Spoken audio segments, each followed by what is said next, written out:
Ok, vamos é, começar hoje o capítulo 2, né? Ainda é uma parte introdutória do curso, uma parte de nivelamento. Para aqueles que já conhecem juros, inflação, conceito de valor do dinheiro no tempo, já pode passar para o capítulo 3.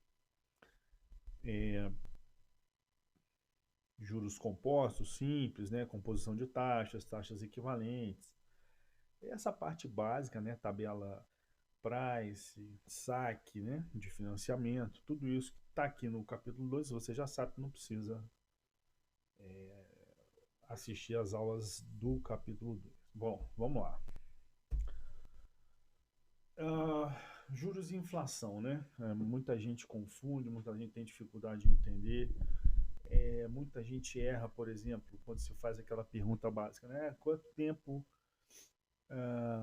sei lá, quanto você precisa contribuir por mês para ter R$ 1 milhão daqui a 10 anos, por exemplo. Bom, não vai adiantar nada você ter R$ 1 milhão daqui a 10 anos a valor não atualizado, né? Ou seja, se você não computar a inflação. Então, na verdade, seria daqui a 10 anos é R$ 1 milhão mais a inflação esperada no período de 10 anos, né? Ou seja, a paridade do poder de compra ou o poder de compra de R$ 1 milhão hoje seriam quantos milhões de reais daqui a 10 anos, né? Ah, bom, isso daí tem o que por trás disso? Tem o conceito da inflação. Além de você considerar também o valor do dinheiro no tempo em relação a juros, né? Então, quando você faz uma composição dessa, você tem que levar para o futuro não só com os juros, que seria o seu custo de oportunidade do dinheiro, mas também a inflação esperada no período. Quando você faz uma avaliação de uma empresa, é muito usado o conceito de projeção de fluxo de caixa ao longo de um período e depois você traz isso a valor presente usando o custo de oportunidade do dinheiro. Tem duas formas de você fazer isso. Ou você considera moeda constante, ou seja, você considera a inflação zero durante todo o período de projeção, só que você projeta o fluxo de caixa numa moeda forte, uma moeda com um poder de compra constante, né? Digamos assim, não existiria perda do poder de compra da moeda. É como se eu pegasse aqui no Brasil e projetasse o meu fluxo de caixa da empresa todo em dólar, por exemplo, uma moeda forte. Aí você pode considerar, dado que a inflação lá é bem mais baixa do que aqui, você pode considerar inclusive uma situação de inflação zero, paridade constante e traz a valor presente somente considerando uma taxa de juros que seja uma taxa de custo de oportunidade. Você não olha, você não coloca a inflação nessa jogada. Aí a gente está falando que você está fazendo uma projeção de fluxo de caixa em moeda constante, né? A taxa de desconto, você usaria a taxa de desconto de juros reais. Mas você pode fazer também uma situação, que essa na verdade seria mais correta, é fazer uma projeção assumindo uma inflação esperada ano a ano. É lógico que isso é futurologia, não tem como você ficar prevendo isso. O próximo ano, quiçá, daqui a 10, 15 anos. Qual o ponto dessa história de você colocar inflação na sua projeção de fluxo de caixa? Muitas vezes a empresa pode estar tendo uma situação em que ela está perdendo o poder de barganha, por exemplo, nas negociações salariais, nas negociações com fornecedores, no que se refere a repasse da inflação nos custos, né? No caso, salários e encargos, né? No caso dos empregados, e insumo, matéria-prima, de forma geral, no caso dos fornecedores. Então, o que eu quero dizer é o seguinte: você pode ter uma situação em que a empresa não está sendo capaz de repassar para a sua receita o que ela está tendo que pagar em termos de reajuste por conta da inflação para os seus fornecedores e funcionários. Isso significa dizer que, ao longo do tempo, ela está começando a sofrer uma redução nas suas margens operacionais.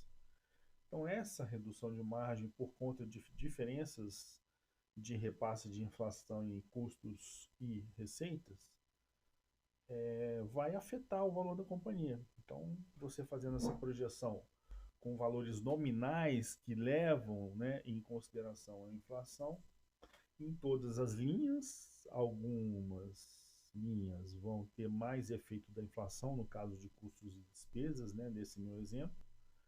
Outras linhas, como a das receitas, né, vão ter menos um repasse da inflação, ou seja, vão, ao longo do tempo, em moeda constante, estariam diminuindo, né? Seria esse o raciocínio. Então essa é a grande vantagem de você projetar com inflação, né? Dá mais trabalho, mas seria o mais correto. Olhando do ponto de vista macroeconômico, como é que a gente diferencia o conceito de juros e inflação? Bom, juros simplesmente é o que a gente usa para deslocar valores na linha do tempo, né? Ou seja, é o custo de oportunidade do dinheiro ao longo de um período. Mas o que define a taxa de juros de um país, né? A taxa de juros de um país é uma definição, ou seja, é uma relação de mercado que envolve orçamento público, né, orçamento fiscal, e interesse dos investidores, dos credores do governo. Então, assim, o governo que tem sempre um superávit primário, ou seja, um governo que sempre gasta menos do que arrecada, antes de pagar juros de dívida, se tiver dívida pública, é um governo que tem pouca necessidade de rolar dívida, porque ele tem superávit, então ele não tem necessidade de ficar fazendo captação. Nesse ponto, ele não tem essa pressão de ficar rolando dívida, de captar novos recursos, então naturalmente ele não vai procurar o mercado para emitir dívida. Como ele não vai procurar o mercado para emitir dívida, a procura por títulos de dívida acaba sendo maior do que a oferta. Nesse ponto, quando eu tenho mais gente procurando um determinado bem, né, um determinado produto, né, do que está sendo oferecido, o que acontece? Esses títulos acabam aumentando de preço no mercado. Quando eles aumentam de preço, a gente vai ver aqui, quando a gente for estudar valor presente e valor futuro, imagina um título simples, que você tem aqui, o governo emitiu por R$ 100 hoje, para te pagar R$ 120 daqui a um ano, ou seja, 20% de juros. Aí o governo emitiu esse título e depois não precisou mais emitir. Aí supõe que no dia seguinte, um monte de investidor começa a procurar esse título de R$ 100. Bom, só que agora quem tem o título na mão, essa pessoa pagou R$ 100 hoje, amanhã ela já não aceita mais vender por 100. Ela vai topar vender, por exemplo, por R$ 110, de uma forma bastante teórica aqui, né? Vamos imaginar que isso acontecesse, né? O detentor, no dia seguinte, dado que o governo não vai mais emitir esse título, que está rendendo 20% ao ano para ele, né? Que ele pagou 100, vai receber 120 daqui a um ano. No dia seguinte ele topa vender só se for por R$ 110. Então, suponha que o mercado aceite pagar esses R$ 110 no mercado secundário, né? O mercado primário foi quando o governo emitiu para o primeiro detentor, né, para o primeiro credor. Quando esse credor vende para outro credor, a gente chama de mercado secundário. Então, aí no mercado secundário ele vendeu por R$ 110. Qual é a nova taxa de juros praticada no mercado no dia seguinte? A emissão do título pelo governo vai ser de 110 para 120. Ou seja, o segundo credor que comprar, ele vai pagar R$ 110 para receber 120 daqui a um ano praticamente, né? Uma diferença de um dia. Então, 120 dividido por 110, que seria a taxa de juros embutida nessa compra, seria de 9,09% ao ano. Ou seja, no dia da emissão, a taxa básica de juros da economia estava 20% ao ano. No dia seguinte, caiu para 9%. Ou seja, quando um título é valorizado, significa dizer que a taxa embutida de juros de mercado cai, né? O valor presente do título sobe, ou seja, o valor de mercado sobe, então a sua taxa de interna de retorno, a gente vai estudar isso aqui na frente, ela vai cair.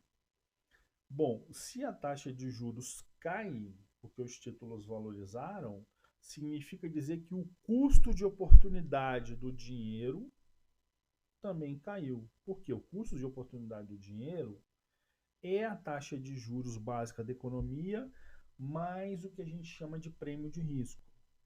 Muita gente se equivoca quando usa a taxa básica de juros para descontar qualquer fluxo de caixa futuro, qualquer título de qualquer setor da economia, sem considerar que quando a gente usa somente a taxa básica de juros, que no Brasil é a Selic ou CDI, você está esquecendo que títulos, por exemplo, de empresas petrolíferas, se você estiver comprando títulos de dívida, né, de empresa petrolífera, é um risco diferente do risco Brasil, né? Se você comprar um título, por exemplo, de uma loja americana, uma debênture de uma loja americana, não faz sentido você aceitar simplesmente 100% da Selic, né? Que é o risco se você está comprando um título do governo brasileiro, você está incorrendo só no risco de default do Brasil, né? Uma empresa, né, de menor porte, né, obviamente, num setor específico, ela vai ter um risco maior do que o risco país. Nem sempre é assim. Se você tem uma empresa extremamente internacionalizada, como é, por exemplo, a Petrobras e a Vale, você pode admitir riscos semelhantes, né? Ou talvez até menor no caso da Vale, dado que ela tem operações em muitos países, então provavelmente o risco dela pode estar hoje em dia até menor do que o risco país, o risco Brasil, né? Bom, mas de forma geral, não faz sentido você usar a taxa de juros da Selic para fazer esse tipo de análise, né? A gente vai aprender aqui na frente, tá? É, sobre a inflação, no conceito econômico, né? A inflação é simplesmente a questão do poder de compra da moeda, né? Então você pode ter uma situação em que supõe que você tem um governo perdulário, né? Um governo perdulário que gasta demais e ele como todo governo, né? Ele tem a possibilidade de, à medida que ele precise de recursos para cobrir o seu déficit fiscal, né? Ele gasta mais do que arrecada. Em vez de ele emitir títulos da dívida, se ele emitir títulos da dívida, o que vai acontecer? Provavelmente os juros vão subir. Por quê? O receio do investidor, primeiro porque o receio do investidor em o governo não pagar, dado que ele é um governo perdulário. Segundo, que é o excesso, né, a sobreoferta de títulos no mercado primário, né, da emissão, né, do governo, vai fazer com que a oferta suplante a procura. A oferta suplantando a procura, o que acontece com o título? O título vai cair de valor no mercado. Caindo de valor no mercado secundário, o que acontece? A taxa de juros embutida, assim, ela vai acabar sendo refletida para cima, né? Ou seja, ela vai aumentar, né? Então, quando você emite mais títulos, a tendência é que a taxa de juros suba. Agora, eu suponho que você, nesse governo perdulário, você tome a decisão seguinte: eu não vou emitir título. Por que eu não vou emitir título? Porque eu tenho a Casa da Moeda na minha mão. Então, eu vou imprimir moeda. Vou imprimir mais reais. O que acontece?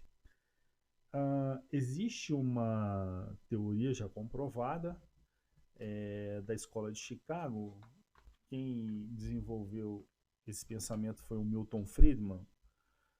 Milton Friedman dizia o seguinte: é a teoria quantitativa da moeda. Significa dizer o seguinte: se você aumenta a oferta de moeda sem que haja como contrapartida o aumento de oferta de bens do setor real da economia, ou seja, houver um descasamento, um desequilíbrio, né, um excesso de moeda comparando com o total de bens, né, que são produzidos numa economia, bens e serviços que são produzidos numa economia, um aumento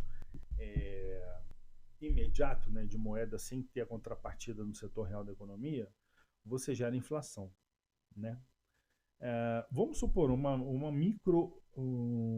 microcomunidade que você tem um estoque de moedas emitidas no total de R$ 1 milhão. R$ 1 milhão hoje compram 1 milhão de. Vamos supor, só tem um bem nessa economia que seja banana. Então você consegue comprar com R$ 1 milhão 1 milhão de bananas. Cada banana custa R$ 1. É só isso que essa economia local, essa comunidade local produz. Suponha que ela só viva com isso, só viva com banana. Se de um dia para o outro, você que é o governante, você tem a Casa da Moeda na sua mão, você passa a emitir um pouco mais, ou seja, além de ter esse R$ 1 milhão já emitidos, você resolve emitir mais R$ 100 mil, você vai passar a ter R$ 1 milhão e 100 mil numa economia de 1 milhão de bananas. Inevitavelmente, com o giro da economia, as bananas passarão a ser vendidas 10% mais caras. Ou seja, você acabou gerando aí imediatamente uma inflação, né? De um dia para o outro, uma inflação de 10%. Porque você teve um aumento na oferta de moeda, mas não teve um aumento na oferta de bens no setor real da economia. Perceberam a diferença de inflação e taxa de juros, né? A inflação tem a ver com poder de compra da moeda e com a discrepância entre oferta de moeda e o setor real da economia. A taxa de juros não, tem a ver com o orçamento público, a necessidade de financiamento público ou não. E ela é a taxa de juros que a gente usa como custo de oportunidade do dinheiro quando a gente está falando de projeção de fluxo de caixa em moeda constante. Se você falar em moeda nominal, ou seja, que leva em consideração a inflação, a gente vai ver aqui só fazer a composição de taxa de juros com taxa de inflação. Tá? A gente vai ver isso lá na frente, tá bom? Vamos ficar aqui por aqui, dado o tempo, e no próximo vídeo a gente continua.